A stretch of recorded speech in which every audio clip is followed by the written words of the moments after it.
Good morning, everybody. MG here, MGCovers, bringing you a brand new sports handicapping video. Title of this video is an in-depth analysis of my plays and power rankings for college basketball for December 19th, 2021.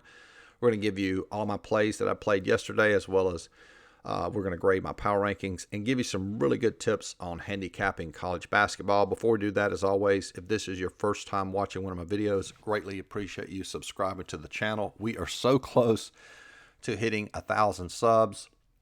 And once we get there, I'm going to give back to all you guys that have subscribed. We're going to give away all my plays, all my power rankings free for one solid week. I'll do that for everybody, which means I'll post them. So if you're watching this channel and have not yet subscribed, man, I would greatly appreciate you subscribing.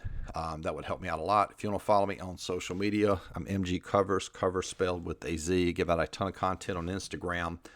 So if you follow me there, you'll see a lot of content that I put out throughout the day. Things I don't normally make a video for, but just tidbits. Sometimes it's line movement. Sometimes it's even a play. So a lot of value simply by following me, and same screen name on Twitter as well.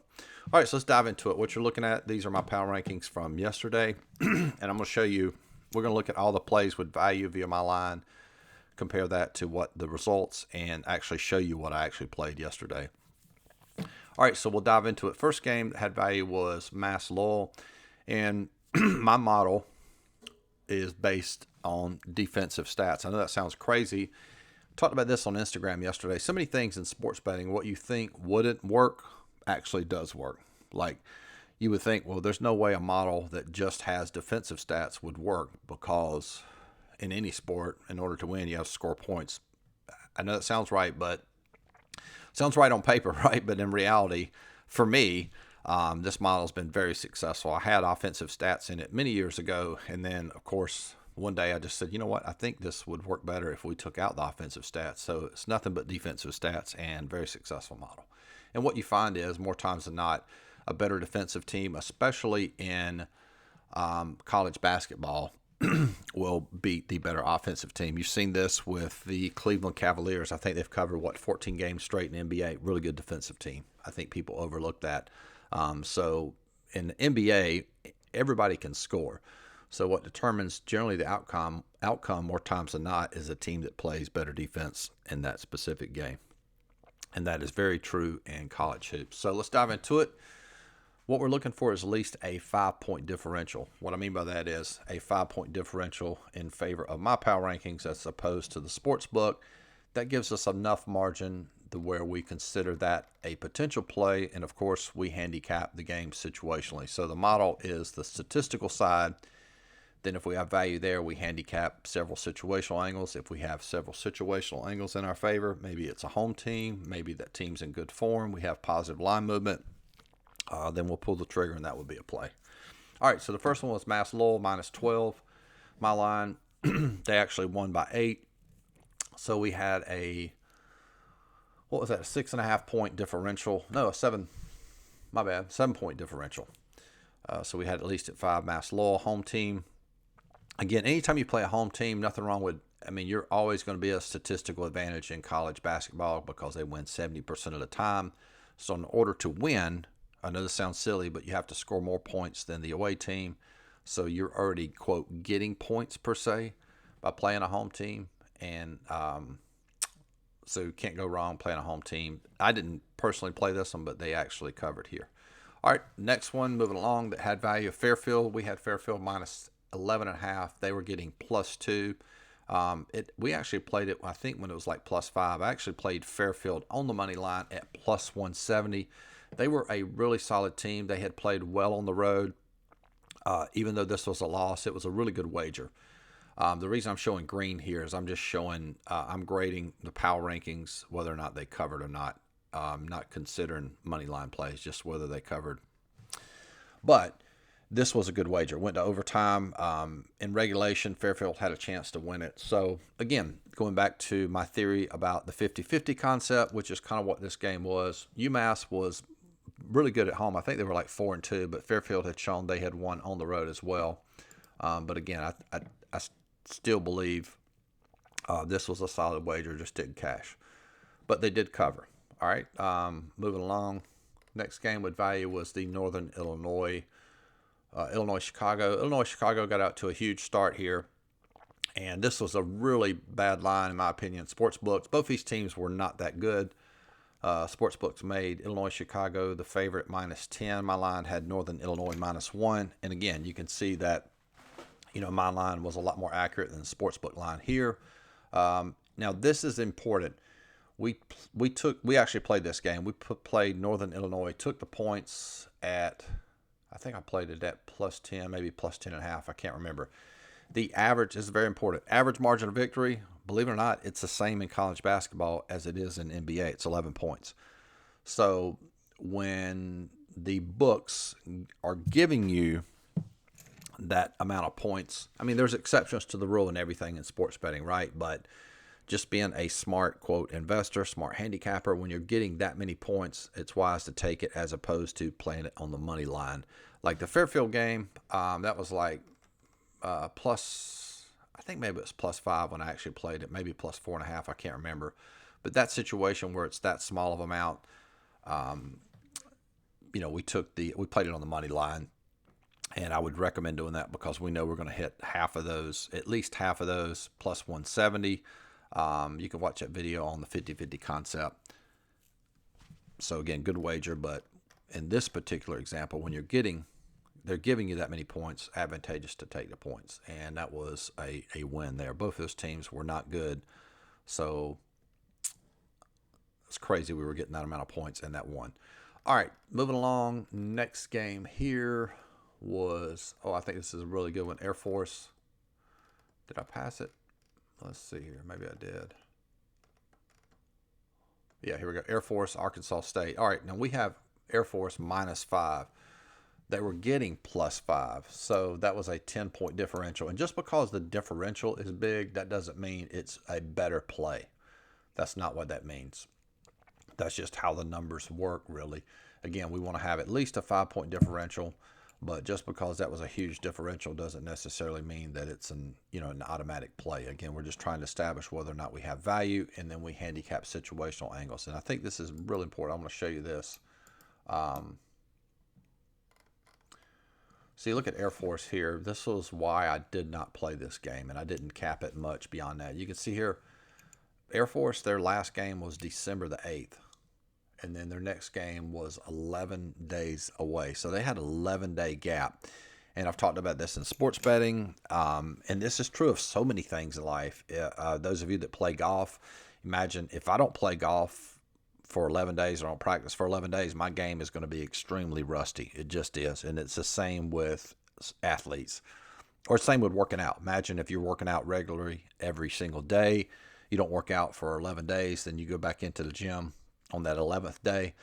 I mean, it's different, right? Well, I mean, you have to realize these athletes, even though they're really good athletes, they're still human beings. So I didn't like playing that game, and that was a really, really, really solid no play on my part, not playing that because they were out of rhythm, and then they had to go on the road, Arkansas State, so that was a good little hike for them, and they got blown out in that game, 68-46. So really good no play on my part there. But grading it, power rankings will count it as a loss. All right, moving along. Coastal Carolina, another excellent no play on my part. Coastal Carolina was -3. They were getting +3 at the books. So if I did play this, or if you were going to play this, advantageous to play it on the money line. Not sure what the money line was. I'm guessing it was probably around maybe +130, +135. Because like I say, that little amount of points doesn't help you as well. Now, reason why I didn't play this one, again, it's okay to play the away teams.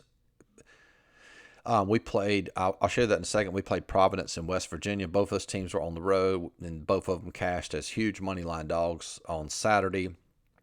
Because again, away team's still going to win 30% of the time, but you better have a lot of situational angles in your favor if you are going to play the away team. And that's why we did not play this particular game, because Middle Tennessee was 5-0 at home this year, and they won this game yesterday, so they're 6-0. Coastal made a really good run. They were leading, I think,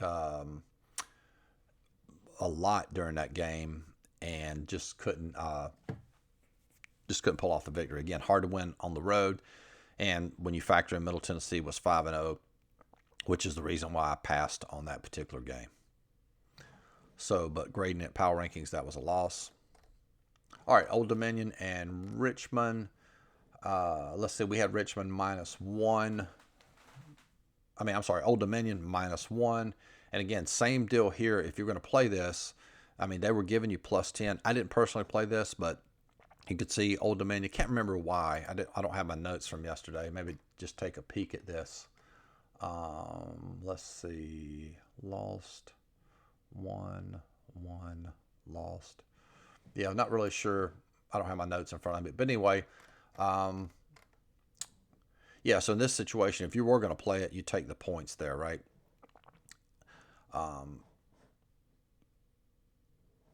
What was I going to say? Yeah, I lost train of thought. Yeah, so Old Dominion -1. Sportsbook line was +10. Ended up closer to my line. And, of course, that was a win via the power rankings. All right, we'll scroll along. Let's go to this Montana-Santa Clara game. Montana was -6.5. Santa Clara was -8. So, yes, we have value via Montana. Did not play that. Again, can't remember exactly. I don't think Montana was in great form coming into this game, especially on the road. And I think this had a lot to do with it too. Yeah. So they had played almost the same deal here. These were if you go to covers.com and you see this means these are either Division II teams or NAIA teams, not NCAA teams. So they really wasn't playing good competition, hadn't really played a solid team since December the 8th, and they were on the road, of course. So ended up not playing that one. That one was a loss via the power rankings. And I think probably the best play, my opinion, of the day was Kansas State. Look at my line. Kansas State -18.5. Nebraska +18 via my line. The actual sportsbook line only had Kansas State -2.5. We played it. We beat closing line value. We played it at -2. I had a feeling that it was going to bump to 2.5, and they win convincingly there. It was a fairly close game. They pulled away late and covered that by 9. And I want to show you this too. If you read a lot of the sports betting previews for the Nebraska game, there was a lot of talk about, Nebraska has played a really tough schedule. They played a really tough schedule. That's true. But when you're making that evaluation, and I talk about that in several coaching videos, that's part of it, especially early in the season, December, when you're looking at strength of schedule for teams. So a team might be 6-1, they haven't played anybody. A team might be 5-4, and they played a really tough schedule. But let's look at these 3 games here that they played. Nebraska did play a tough schedule. They played Auburn, they played Michigan, and they played Indiana. But look at what happened. They were not competitive against Auburn on a neutral court. Just got absolutely destroyed. They got absolutely destroyed against Michigan and basically got blown out by Indiana there, but losing by 13. So yes, they played a difficult schedule, but were they competitive in those games? And the answer to that question is no, they were not. It would have been different had they taken losses and say, lost to Auburn by less than 10. I would consider a game competitive losing by less than 10. More than 10, basically a blowout. But they weren't competitive in any of those. At all. So, and I definitely, the way that I sort of look at this, Kansas State, is Kansas State and Auburn, Nebraska, or Indiana? I'm sorry. Are they in Auburn, Michigan, or Indiana? No, they're not, right? But they're definitely, so this was still an upgrade in game for Nebraska, playing Kansas State competition, and they weren't, they were fairly competitive, but again, I felt like that was the better play there with Kansas State, and of course Kansas State, covered that -2. And one thing too to realize too, when we talk about home teams, the books will definitely shade line to the home side. And what I mean by that, if you're shading, which means they will increase this line over here, meaning if Nebraska had played at Kansas State, it would have probably been Kansas State -5, -6. Does that make sense? So they're shading the line to the home side usually, and you will get some definitely good value on the away team. So when I talk about the home team winning 70% of the time, that doesn't mean hey, we're never going to play away teams because, I mean, that can present some excellent value. And if you got enough situational angles, Kansas State was in really good form. Nebraska was not in good form. We had line movement in our favor. We had value. So, boom, that was a play. All right, so that one won. And then I want to look at the San Francisco, Arizona State. I had a client ask me about this. Check this out. So San Francisco was -3, and my line was -2. So I've said this a gazillion times. The whole purpose and function of having a model is to determine whether or not there's value. So if you didn't have this model, I put my hand up here to cover this, y'all, and I'm doing a video. That's funny. So if you're just looking at San Francisco -3, how would you know that that's a good line or not? Well, unless you have access or have a proven stat model that's been consistent and profitable over a long period of time, there's no way to know. And that's the whole premise of what I do. These power rankings you see here, you get access to this $49.95 per month. That gives you access to not only college basketball, NFL, college basketball, of course, soccer. For $49.95 per month, that means you can immediately get access to a proven statistical model. And I'm telling you right now, if you're watching this video and you struggle in sports betting, I have more clients that have more success college basketball the first time than any. I think maybe about a month ago, I posted a lot of success stories from clients from last year, just because it's a relatively easy sport to handicap if you have a pretty good model. And this is a really good model. I wouldn't say it's as good as my college football model, which I don't think college football / NFL model, but it's really good, really profitable model. So again, that's the whole point of having a model, is determine whether or not you have value. And then finally, this last game here, Florida A&M, same concept. We had it at even. Sportsbook line had Florida A&M +15. They cover there. Actually only lost by 9, so that was a win. So when you go through this, you can see here, let's add this up. We were 2-0, 3-0, 3-1, 3-2, 4-2, 4-3, 5-3, 6-3. So the power rankings went 6-3. So again, that's no handicapping at all. And I don't recommend just playing games blindly based on value, but I'm just showing you that to show you how accurate, how solid these power rankings are. And then take a look at Saturday. This was from Saturday. Really, really, really solid day. If you see that this black line, that means those games were either a push or canceled. I think Temple in Tennessee was canceled, and then Bakersfield, that was a push at +14. So with no handicapping, power rankings went 15-6, hit 71%. So again, that's not normal, but it does show you the potential of how solid these power rankings are. And of course, the big ones we hit there with Providence and West Virginia. So really solid power rankings. I'll show you this screenshot here. This was yesterday. We ended up going 2-1. It shows a $300 profit. It was $333. This is from a monitoring service. They don't show a true third unit. What we actually played, just to sort of recap, we played Fairfield, so we lost that one. We played Northern Illinois, we won that one. And then finally we played Kansas State, so ended up going 2-1. And I think this is worth noting too. This was for the week, which again, I just made a video about that, not having the expectations of profit daily or weekly.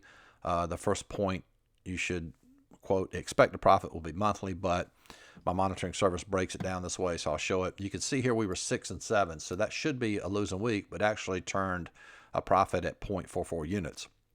And sort of recap that, we started off really rough week. We had a losing day. Listen to this, a losing day Monday, Tuesday, Wednesday. All good wagers. Thursday and Friday we had no plays, and then had a winning day Saturday and Sunday. So we had 2 winning days and 3 losing days, but still turned a profit. And you ask how that's possible? Money line dogs. We cashed over here. I think Providence was plus 275. Cashed that one, and West Virginia was plus 175. Cashed that one. So, money line dogs give you this huge margin of error, because if we go 6-7 and we're playing nothing but spreads, this is a losing week. So again, I've said this a gazillion times. One of the secrets in sports betting is playing money line dogs. It gives you a huge margin of error. you can end up, cashing right there. That was 46% and still turned a nice profit. So if you want access to all of my plays, that's $99 per month. That gives you access to all these power rankings, all my coaching videos, as well as all of my plays. And I mentioned this in the previous video. If you really want to do this thing the right way, just make a commitment to it on a yearly basis. If you join for the entire year, that gives you access to everything on the site, all my plays, coaching videos, power rankings. Solid year. You save about $600. That's $499. Link to join is in the description. If you like this video, liked it, actually like it on YouTube, I would appreciate it. And we'll talk to you guys soon. Peace.